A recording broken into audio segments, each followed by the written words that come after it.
Ekivvulu kya Nyege Nyege ekyalimu okusika omuguwa oluvannyuma ne kikkirizibwa okukomekerezeddwa nga kyetabimu abantu okuva mu mawanga ag'enjawulo.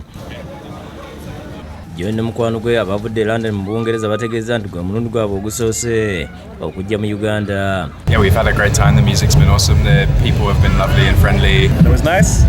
It's amazing. All the people are really friendly. Like at Thunder Falls is like one of the most beautiful things I've ever seen. Lola yavudde mu Denmark ne banne babiri bagamba nabo gwe gusoose okujja mu Uganda nga batenderezza embeera z'Abannayuganda. Just met so many nice people. Everyone is so friendly. Everybody is ready to party. Everyone is saying hi. Like the DJs are good. The food is good. I mean, Uganda is great.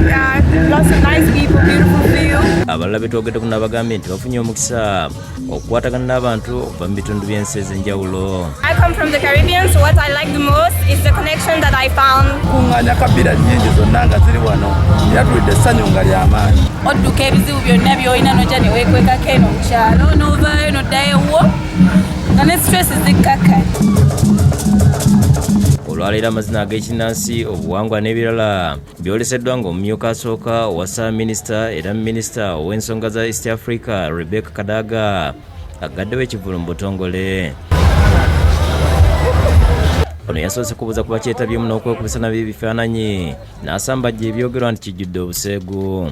Ekisooka ndagaine nga abantu baffe awa buliido bafunye akatalo okumala ennaku zino zonna. Ab'enkoko b'okikya abamagi bali kutunda, abakyafuzi bali kutunda. Kadaga ategeeza nga bagenda okwanja byalabye mu lukiiko lw'abaminisita era wakufuba okulaba nga gavumenti eyongera okukulaakulanya ekifo kino. Must take an interest in the roads, in the power. There's no power here. There is generators. Must take an interest in the security and improving Download the app on App Store or Google Play Store now. Vision Digital Experience, the future of media.